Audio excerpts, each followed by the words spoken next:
अस्सलाम वालेकुम ऑल। आज मैं आप लोगों को एक क्विज़ वेबसाइट बनाना बताऊंगी कि अगर हमें वेबसाइट ऐसी बनानी हो जिसके अंदर क्विज़ आए हमारे पास और उसके अंदर डिफरेंट क्वेश्चन चॉइसेस वगैरह हों तो वो किस तरह से बनेगी। अभी मैंने यहाँ पे बेसिक स्ट्रक्चर बना के रखा हुआ है, लाइक मैंने HTML वगैरह और हेड बॉडी वगैरह को डिफ़ाइन कर दिया है, साथ साथ मैंने स्टाइल को डिफ़ाइन किया है और यहाँ पे मैं मज़ीद स्टाइल्स डिफ़ाइन करूँगी और स्क्रिप्ट को डिफ़ाइन किया और यहाँ मैं मज़ीद स्क्रिप्ट को डिफ़ाइन करूँगी। इसका आउटपुट चेक कर लेते हैं। इन वेब ब्राउज़र ये इस तरह से कुछ नज़र आ रहा है आप लोगों को आउटपुट। अब हम अपने स्टाइल की तरफ आ जाते हैं। सबसे पहले कि हमने स्टाइल्स को डिफ़ाइन करना है। इसमें मैंने एक कंटेनर बना लिया है, हेडिंग्स डिफ़ाइन करनी है, क्वेश्चन किस तरह से नज़र आना चाहिए, उसका फॉन्ट साइज़ वगैरह और चॉइसेस किस तरह से नज़र आने चाहिए। चॉइसेस का जो बटन बनेगा वो इन फॉर्म ऑफ ब्लॉक होगा और उसका रेडियस, फॉन्ट साइज़, उसका ये सब चीज़ें मैंने यहाँ पर स्टाइल की फॉर्म में बना ली है टिल रिज़ल्ट तक को जो है मैंने डिफ़ाइन कर लिया है और इसको मैं यहाँ पर पेस्ट कर देती हूँ। फिर यहाँ मैं डिफ़ाइन करूँगी, कॉल करूँगी अपने कंटेनर्स को, अपनी क्लासेस वगैरह को मैं कॉल करूँगी, लाइक जो वेबसाइट की क्विज़ वेबसाइट की हेडिंग मैंने यहाँ लगाई है। इससे पहले मैं यहाँ पर जो है इसको अपने कंटेनर को कॉल कर लेती हूँ। कंटेनर तकरीबन मेरा ऐसा है कि इसके अंदर मैंने डिफ़ाइन किया है कि मेरा जो डेटा है वो सेंटर अलाइन होगा, उसकी मैक्सिमम विड्थ 600 पिक्सल होगी कंटेनर की और पैडिंग जो है वो 20 पिक्सल है, मार्जिन जो है वो ऑटो सेट होगा। इसके बाद कंटेनर को डिफ़ाइन करने के बाद मैंने इसको क्वेश्चन और डिवीज़न के लिए जो आईडीज़ बनाई थी उनको कॉल करूँगी ताकि मेरे उनका स्पेस आ जाए आफ्टर दिस क्विज़ वेबसाइट, यानी कि क्विज़ वेबसाइट के बाद जो है मुझे क्वेश्चन और चॉइसेस चाहिए, वो मैंने डिफ़ाइन कर दी यहाँ पर। क्विज़ वेबसाइट के बाद क्वेश्चन और चॉइसेस को मैंने डिफ़ाइन कर दिया है। Save it. और अब जो है मैं इसको सबमिट के ऊपर जो है वो बटन, जो मैंने सबमिट का बटन क्रिएट किया था, सॉरी सबमिट की आईडी क्रिएट करी थी, वो मैं बटन में कॉल कर लूँगी।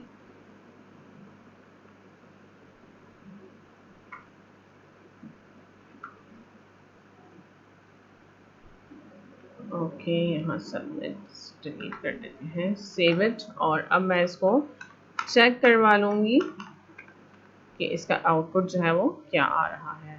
सी दिस, अभी कुछ आउटपुट नहीं आ रहा।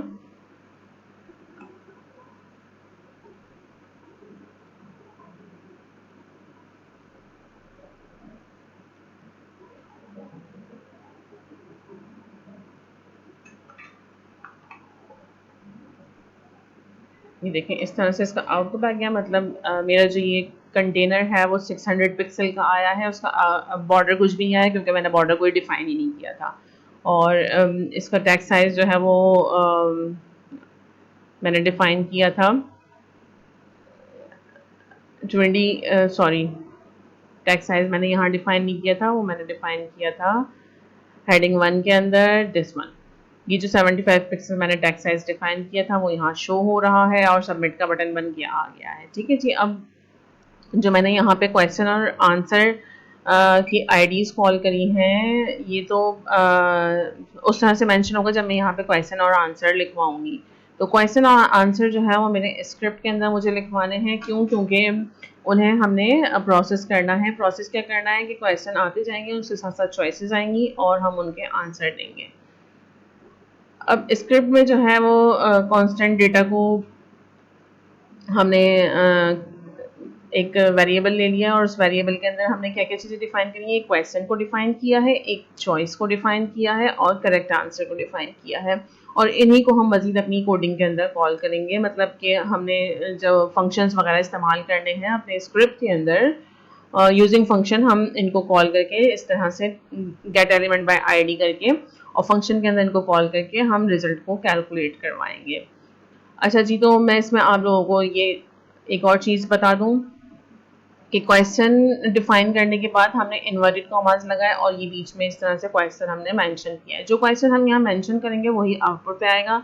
ऐसे ही जो डिफरेंट चॉइसेस हैं, चॉइसेस को हमने ब्रैकेट्स के अंदर इन्वर्टेड कॉमास के अंदर इस तरह से मेंशन करवाया है और करेक्ट आंसर को सिर्फ इस तरह से मेंशन करवाया है। करेक्ट आंसर जो हमारा है वो 0, 1, 2 और 3 ये हमारी प्लेसमेंट होगी करेक्ट आंसर की। अगर हमारा करेक्ट आंसर ये वाला होगा तो हमने करेक्ट आंसर के लिए यहाँ पर 0 शो करना है, और अगर हमारा करेक्ट आंसर ये वाला होगा पेंसिल, तो हम इसके लिए 1 शो करवाएंगे, जो कि मैंने 1 शो करवाया हुआ है। और अगर ये आंसर होगा करेक्ट तो इसके लिए आपने नंबर 2 लेना है, और इस वाले आंसर के लिए नंबर 3 लेना है। यानी कि आपके करेक्ट आंसर की चॉइसेस जो है वो 0, 1, 2 और 3 होंगी। चलें जी, इसको भी मैं कॉपी करके वहाँ पेस्ट करती हूँ, फिर मैं आप लोगों को दिखाती हूँ कि किस तरह से क्वेश्चंस जो है वो अपीयर होंगे और आप उनको किस तरह से आंसर करके अपना रिजल्ट जो है वो ले सकते हैं।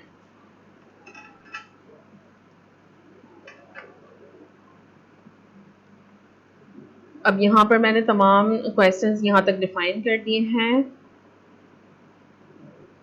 और हर क्वेश्चन के आंसर को आप देख लीजिए कि अलग अलग क्वेश्चन के आंसर्स हैं, 0 से लेके 3 तक जो है वो आंसर्स डिफाइन हुए हैं। अगर आपको मजीद क्वेश्चन ऐड करने हैं तो इस ब्रैकेट के बाद आप बिल्कुल इसी तरह से कॉमा लगा के मजीद इसको कॉपी करके यहाँ आके पेस्ट करेंगे तो मजीद क्वेश्चन जो है वो आप ऐड करवा सकते हैं। क्वेश्चन ऐड करवा के यानी इस क्वेश्चन को आप चेंज करेंगे, प्लस आपने चॉइसेस को चेंज करना है और करेक्ट आंसर को चेंज करना है। बाकी जो है वो आपके गेट एलिमेंट बाय आईडी से क्वेश्चन चेंज होता रहेगा, चॉइसेस चेंज होती रहेंगी, और जब सबमिट होंगे तो जो भी आंसर होगा वो सबमिट होगा इन रिजल्ट। रिजल्ट जब आपका शो होगा तो पहले तो ये क्वेश्चन को लोड करवाएगा और आपका आंसर लेगा। आपका आंसर लेने के बाद ये क्लिक जिस पे भी आपने क्लिक किया होगा यूजिंग दिस इवेंट लिस्नर, इस इवेंट लिस्नर से जिस आंसर पे आपने क्लिक किया होगा वो यहाँ पर ऐड करवाएगा और वो फिर चेक करेगा इस आंसर को जो आपने ऐड करवाया होगा। अगर आपका आंसर करेक्ट है तो चॉइस जो है वो आपकी अगर करेक्ट है, इक्वल है जो हमने आंसर डिफाइन किया है, करेक्ट आंसर जो हमने डिफाइन किया है यहाँ पर, अगर इसे मैच करेगी इस करेक्ट आंसर से तो आपके स्कोर में जो है वो प्लस प्लस यानी 1 ऐड हो जाएगा, अदरवाइज कुछ भी ऐड नहीं होगा। इसी तरह से नेक्स्ट क्वेश्चन शो करता रहेगा और क्वेश्चन जब तक चलते रहेंगे जब तक आपकी क्विज डेटा की लेंथ है, मतलब जितने आपने क्वेश्चन डिफाइन किए हैं उतने ही क्वेश्चन जो है वो आएंगे, और अदरवाइज एल्स जब ये क्वेश्चन कंप्लीट हो जाएंगे तो क्या होगा फिर उसके बाद वो रिजल्ट को शो कर देगा।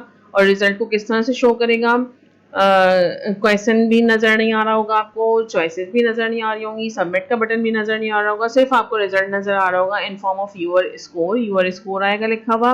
और फिर आपका स्कोर डिफाइन करेंगे कि कितना स्कोर है, आपने 10 आंसर सही दिए, 5 आंसर सही दिए, जितने भी आंसर सही दिए, और यहाँ पर आउट ऑफ यानी स्लैश जो है वो आउट ऑफ शो कर रहा है और ये बता रहा है कि आपने कितने क्वेश्चन अटेम्प्ट किए हैं, 10, 11, 12 जितने भी क्वेश्चन आपने ऊपर लिखे होंगे वो सब अटेम्प्ट किए होंगे। अब इसको मैंने सेव करवा दिया है। नाउ रिफ्रेश दिस, देखें इस तरह से आपकी जो है वो क्विज आ गई है। और क्विज में क्या है, quiz website, I am taken from a mine and shut in a wooden case from which I am never released, I am used by everyone, what am I.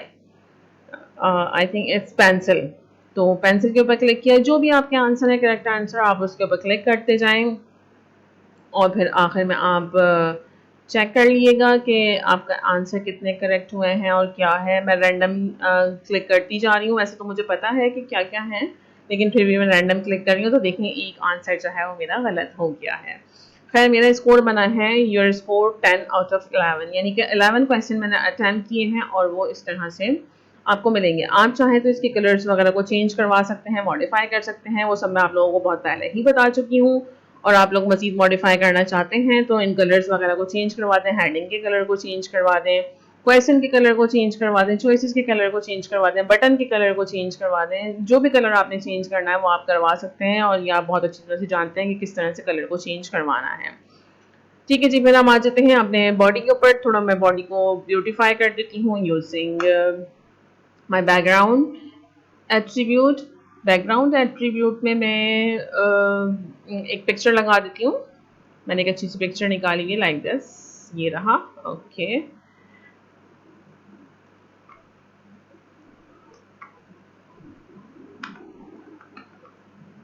Now refresh the browser. तो देखिए ये इस तरह से मेरा background जो है वो सेट हो गया है।